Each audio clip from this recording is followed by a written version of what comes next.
Hi, I'm Danielle from Wendell Woodworks. I have to stay out of the Dusty workshop this month while recovering from a sinus surgery, so I thought this would be a great time to remake my most popular video of all time, and that is how to ink transfer onto wood.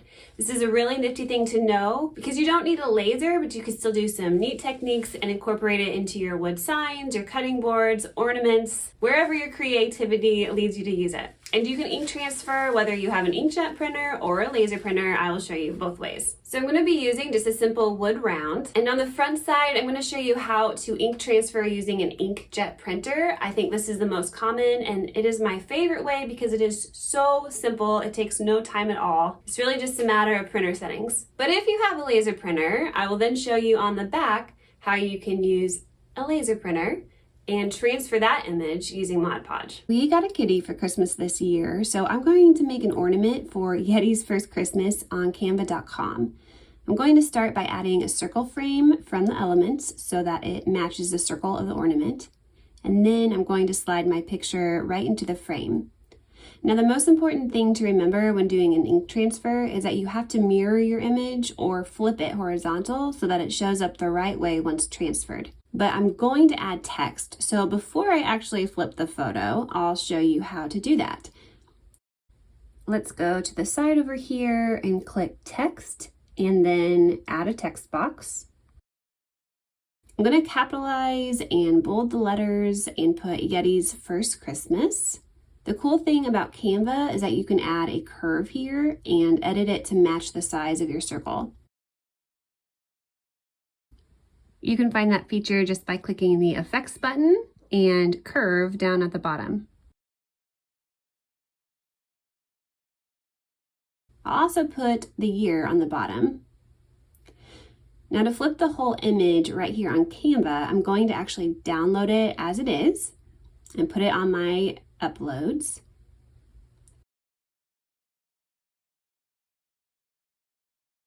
And then go to Effects and flip the whole thing horizontal. So now it's ready to download and print, and I'm going to open this image up on Google Docs. Once the image is in, I can adjust the size to what's needed to fit my ornament, and then it's ready to print. Now, if you don't want to use Canva or do anything fancy and you just want to mirror an image within Google Docs, you can do that by going to Insert and Drawing. And once you open Drawing, you can upload your photo, then go to Actions, Rotate, and Flip Horizontal. And now you can save it and it will insert itself into your document to adjust the size. So the key to doing this ink transfer on an inkjet printer is to have a glossy paper so that the ink doesn't absorb into the paper, but stays right on the top so that it can then absorb into your wood. And so what I love to use are these label sheets. I use these for labels all the time with USPS. So once I'm done with the labels, I go ahead and keep the sheets to have on hand. You can peel off the labels, and this is the paper and the side that you want the ink to go on. When you go to print, open up the system dialog to see all of your options. Your settings may look different than mine depending on what type of printer you have, but find the option to change the paper type to glossy and the setting to make it the best or the highest quality. All right, so I have my wood rounds and I have my freshly printed picture here. Now the key is you cannot touch this with your fingers. It will smear. The ink is literally just sitting on the top. So what you need to have on hand are scissors and some tape. And I'm gonna go ahead and just cut around the picture, and I'm gonna leave a little bit of room for my fingers to hold on to so I don't have to touch the ink. All right, now I'm going to take some tape and carefully place it on the back side so that I'm going to be able to lift it up here in a minute without touching the ink with my fingers. All right, let's get ink on this side, or tape on this side, I mean. All right, so the tape is secured, and now I'm going to flip it and line it up so that it is centered. All right, I want that on the top. It looks centered, and push it down. Now, once it's down, don't move it because the ink is already starting to absorb. And so That is also why the tape is here, to hold it in the exact same place where you drop it. So make sure that tape is secured so the picture doesn't move around. And then I'm just going to rub it with my thumb or a credit card or a finger. You just want to make sure that all of the ink is touching the wood to give it a chance to absorb here. You can also kind of peek on it, and if it's not showing up super well, then just lay it down and rub it some more. Ooh, I barely made the ear down there. All right, there we have the first side, and that is how easy it is to do an ink transfer with an inkjet.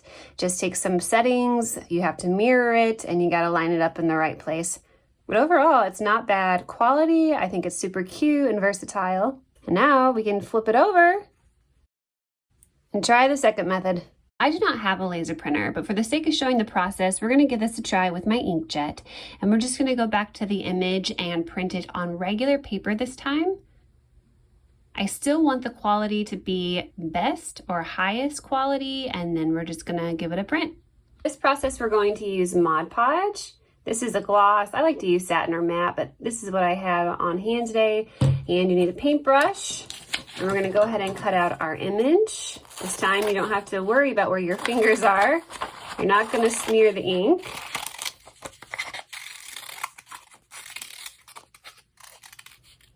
All right. Now what I want to do is give it a thin layer of Mod Podge all evenly around. This might have been too much. You don't want it to be too much, so I'm going to probably wipe off the extra here to a rag. You want it to be just covered enough to stick but not be bubbly. So let's get that extra off. All right, now that it's covered, I'm gonna go ahead and stick my image on. I'm gonna make sure it's all fitting on there. I barely fit it last time. Okay. Then we wanna make sure we get it really good and smooth. You don't want there to be any bubbles. And you have to make sure that every single part of this is touching and secured onto the wood so that all of the ink is nice and on there. So once again, I'm just kind of using my finger to smooth it out. Some people like to use credit cards or rollers, but this is such a small project, finger is sufficient. And now we just have to wait. So let's give this about 12 hours and then we'll take it off. All right, so the recommended wait time is 12 to 24 hours. It's only been about 10 for me, but I'm back to it. I'm gonna give it a try anyway. And what you need is a wet cloth, and you're just gonna lay it over and soak your paper. Now they say this works better with a laser printer because the inkjet print might actually wanna smear a little bit. So I'll try to be careful of that, but since I don't have a laser, I was using my inkjet just for the sake of process here. Now with the Mod Podge transfer, what is happening is really the ink is just drying to the Mod Podge. So we want to peel off the paper without peeling off the layer of Mod Podge. So we're going to do this really carefully and really patiently. And I'm just going to take my finger and kind of scrape away this top layer. You don't want to rub too hard or it will just like rub that Mod Podge and the ink right off. As you rub, you'll see all the little paper fibers hanging out. The key is just to be really patient and very gentle when rubbing it off. As the picture dries, you'll be able to see the remaining paper again, and it'll take a couple times of re-wetting and gently rubbing to get it all off. This method is much more time consuming and it takes a lot more patience, but it is a good option if you have a laser printer, and it may be more of the look that you're going for. We'll compare the look of both ways at the end. I also noticed that my year did not transfer very well at the bottom. The most likely culprit for this was too little Mod Podge, or just my layer of Mod Podge being too thin when I first applied it. This would have needed a redo if it was part of the picture that didn't transfer, but being that it was just the numbers, I traced over them with a black pen and no one will be the wiser. All right, so here is the laser or inkjet transfer using the Mod Podge, and we can compare the two. Once this is dry and done, I can seal it with another layer of Mod Podge, or I can use a spray sealer like a clear coat of Rust-Oleum. Let's compare that to the inkjet printer. This way was clearly much faster and easier, but you can see a difference in the ink saturation. This one is deeper. It does require a lot more patience, but you do get a better coverage, and you can use inkjet or laser print. This is just another option if you have a laser printer that you can do. The problem with using the Mod Podge is that you can't use this on charcuterie boards or serving boards. It's not like a food safe finish. Well, you can do that on the inkjet side. And just to show you, I've got some walrus oil. This is a food safe oil you can use on cutting boards, serving boards, and it won't smear this ink. Now that this ink is soaked into the wood, I can seal this with just a layer of oil and it will be good to go.